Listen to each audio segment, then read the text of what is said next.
Welcome to Fresh Off the Boat. This is Edbrand's podcast where we reconnect with students I've worked with in the past. And today I'm delighted to be chatting with Jayansh Bhartia.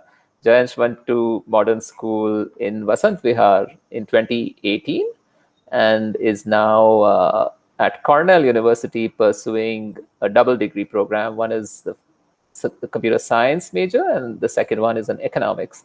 So, Jayansh, welcome. So happy to reconnect with you. The first question I have is, what do you think college in America was to you when you were actually flying into, to the US, and how was it like settling in at Cornell Ithaca? Yeah. So, like before going, I was like, very worried about how would I actually transition into the, Western education system because things are very different actually in America and versus in India. So like some of the differences that I noticed were that, in America, you would have a huge lecture system versus over here, you'll just have a small classroom. So this was actually one thing that I was pretty worried about that, how will I get access to academic help? But I just realized that, they do a pretty well job in providing all the help that you need. And even though it's a 500, 500 to 600 people lecture, you always have small discussion sections. And like whenever you need help, help is always there. So this was one of my concerns. And other of my concerns were like, balancing social and academic life. So when I went over there, I thought that, because like just in India, how there's, a specific competition to get into the top of the top notch schools. I thought that, even going to Cornell, there would be like, people from all around the world with, all kinds of intellect. So like I was pretty worried about how would I actually fit in over there. But I just realized that people over there are pretty helpful. And like, no one's really competitive. So like you're in a place where like you have like-minded people and you have all the help you need. Super. So how about you mentioned social fit as well? What vision did you have about college and socializing and also finding your place in it? And very quickly in the first few semesters, how did you find things that were interesting to you?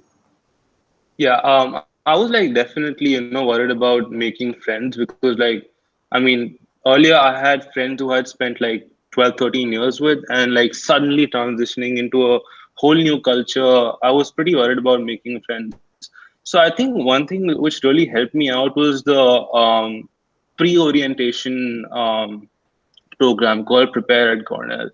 And this actually helped me, come outside my bubble and network with those people who I never thought I would network with. So yeah, that happened. And while actually studying, while studying for exams, being in the same classes, you always get to meet new people. And like for me, I always make it a point that my first meeting with them is not actually the last meeting.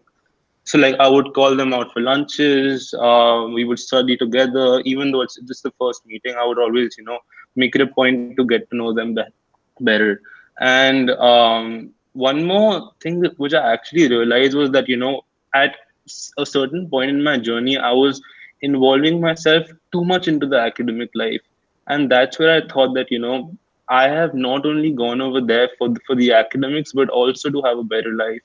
So I also joined the Greek system, and my fraternity is actually a CS and econ dominated fraternity, which really works out for me, considering that I'm doing CS and econ, and like I have all the help I need, and they're pretty good, great people. Wonderful. I think that's very fascinating, and we'd love to know more about the Greek system at Cornell. Yeah. Uh, but before that, let's get to know about the academic tracks and things that you sort of followed. I remember you were interested in economics mainly when you were applying. How did it all pan out? What is it like to study economics at Cornell? And then we'll talk about CS also. Yeah. Um, so I really feel that economics at Cornell is pretty theoretical, and like they have amazing professors. So I was always worried about covering things superficially. But what I've noticed at Cornell is that whatever they teach is pretty much in depth. So like I'm doing my like I did my intermediate macro course right now, and I was worried that because it's an intermediate course they would never cover up on the basic information which was from my intro course. But like they do a pretty well job in being like all rounded and like teaching whatever they can in order to instill that knowledge in my brain. So if So I feel, going yeah. forward, how are you deciding certain tracks in economics, and what courses will interest you to follow that track? Yeah. So economics is basically divided into two parts. So I already did the theory part, and it also has statistics. So before going to Cornell, I was very worried about because economics is such a vast field. I was worried about how to find the right career choice. But later on, as I took more and more courses, like I took microeconomics and macroeconomics, and finally I took statistics and econometrics. So econometrics and statistics are both econometrics is a subset of I would say statistics, and like statistics is a very huge field, and stats actually plays a very important role. I mean, deciding one's career choice between theory and stats. So there it was for me. Like I chose, like finally I chose that I want to do something in statistics. Wonderful. About CS though, I mean, you're already in a very rigorous Yeah. school. It's known for its high academic stress for most students. Uh, Yeah. why overload yourself with CS, and how did you survive? So like I was always interested in CS, but going to Cornell, I thought that maybe I want to challenge myself. I want to do both the majors, and not specifically for challenging myself, but because also before going to Cornell, I had a massive interest in economics after I took the AP exam for economics, and CS and Econ at Cornell pretty much play with each other in sync over there because the College of Arts and Sciences actually offers you to do the economics and the CS program in the same school. And CS at Cornell also has external specialization. So for external specialization, you can take all those econ courses, which also act as the prereqs for the major. So that's why I'm able to tie them up together and at the same time not get overburdened. Fantastic. So just being in the same college, Yeah. what Cornell has 7 colleges or so, I think. Yeah. Uh, so it's interesting that you could meet the requirements, but if it was in some other school, like an engineering school, then it would be Yeah. harder. Uh, Right. but what do you know about the computer engineering program, and how is it different from a computer science program? I'm sure you get that question a lot. Yeah. I think it's a pretty common question that how is computer engineering different from computer science? So specifically at Cornell, the computer engineering program is exactly the same as the computer science program. But the computer engineering program is actually offered in the College of Engineering versus the computer science program, which is offered in the College of Arts and Sciences. And the major difference is just the prereqs. So, like for the prereqs of computer engineering, you would have to do some engineering prereqs like say chemistry, physics, and all. But also in the College of Arts and Sciences, you have certain requirements like I would say math, physics, not physics, but like some sciences. But that's up to you how you want to place them out. Do you want to do physics? Do you want to do chem? Do you want to do like some biology or something? So that's totally up to you. Got it. So I think that makes it pretty clear. Yeah. Moving forward, what are the jobs on campus and also your Greek life? I mean, I'm sure that's a Yeah. very important part of your journey. It's been spending time with frat mates and everyone else. So, how Yeah. does it work? What are the downsides of being in a fraternity, and Mhm. obviously the positives, which all of us know? It's a great network, and Yeah. bonds for life are made there. So, go ahead, tell us why you chose a fraternity and then how did it all work out for you? Yeah. So I thought that I actually wanted to make more friends. I never wanted to get myself too involved into the academic life that I just lose track of life and I just lose track of those people around me. And I thought that actually joining the Greek life and going into the whole brotherhood system would help me open up more and actually take full advantage of what I had come for. And so this really comes with its own positives and downsides.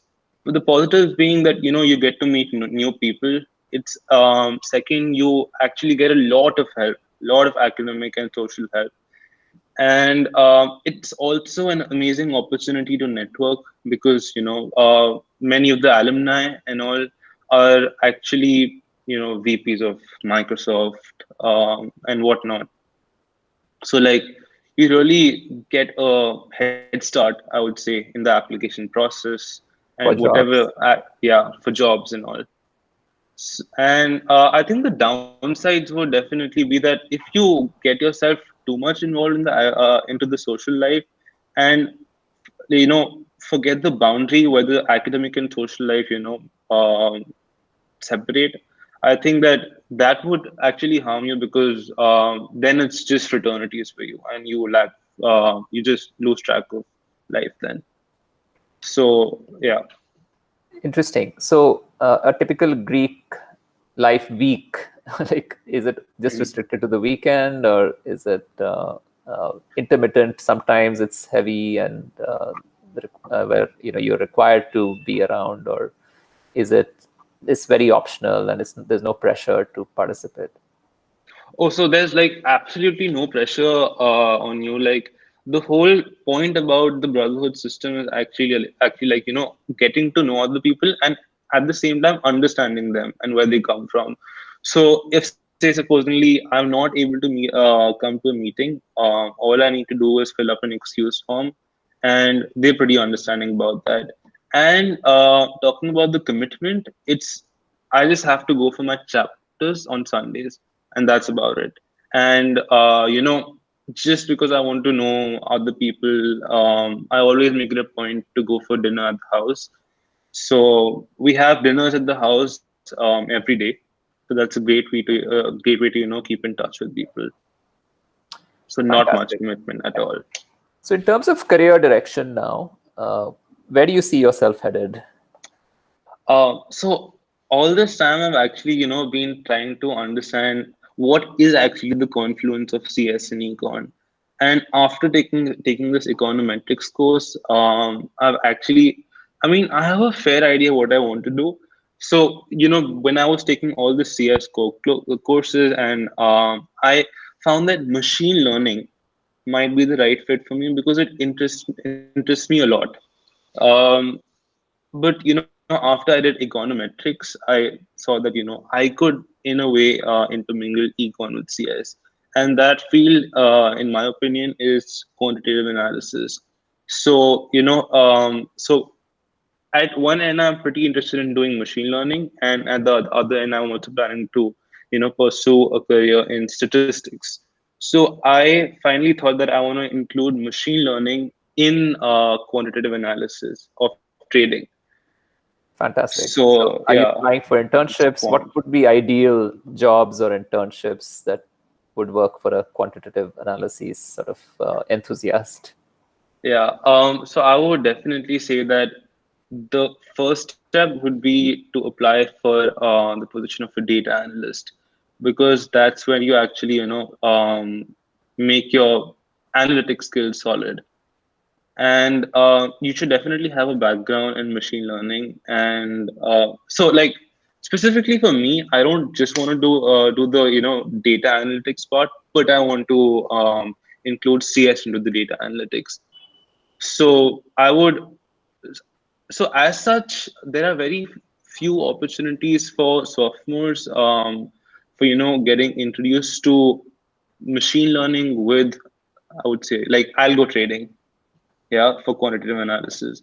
So you can definitely look out for internships for machine learning and then for data analytics. And as in when you gain more experience, the likelihood that you'll be hired for internships is just Okay, gets more. so I'm going to switch gears now and get to know you a little bit Yeah, more, and the audience to also see how, I mean, for me to get to know how you've changed over the 2 years, and yeah. also for the audience to get to know you. So the first question is, if you were to pick three adjectives to describe your strengths, what three words would you pick?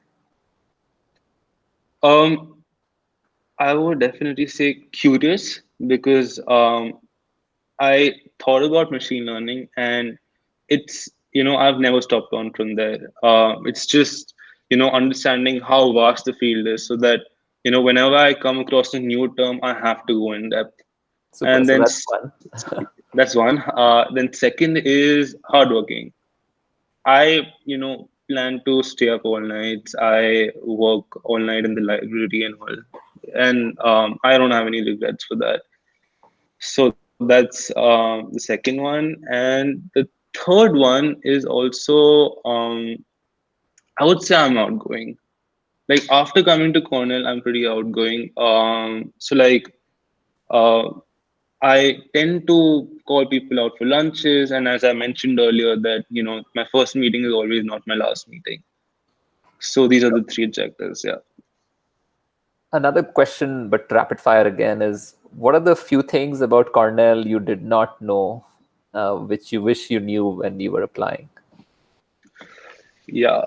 So like there are some introductory courses. So like I think it depends from person to person. So for me, because I was doing econ and CS together, I should have known that the course load will keep on increasing in a manner that I might have to take a few more courses in a semester.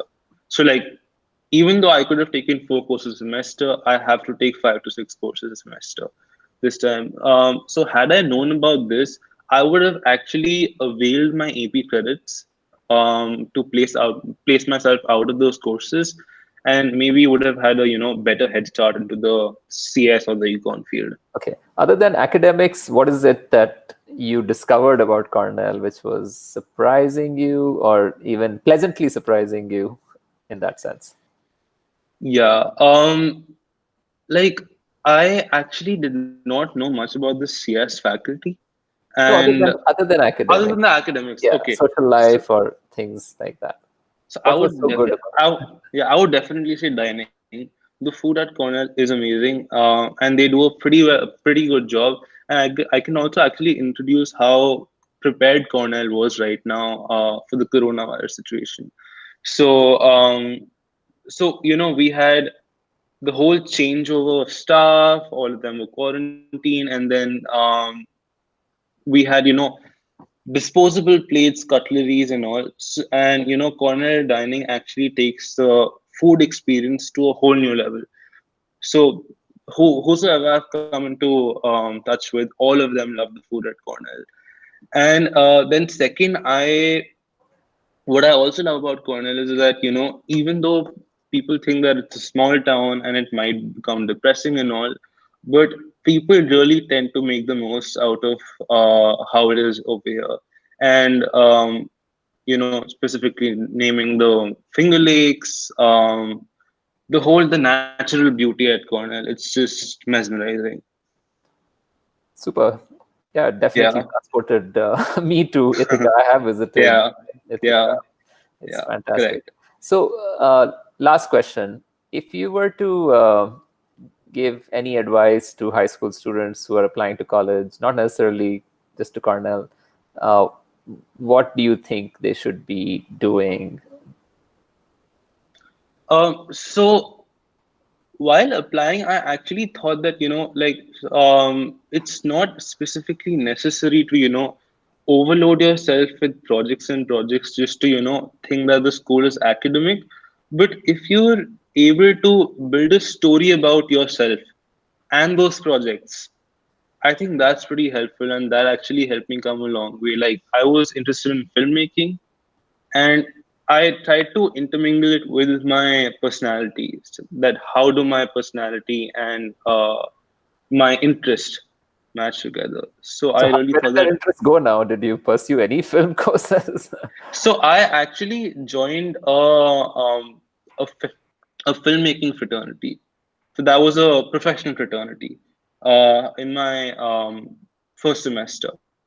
But I thought that somewhere I actually need to find my the real passion in me, and I knew that CS and econ are going to become very stressful for me in the future. So I had to quit that and join more clubs and project teams which are CS and econ oriented.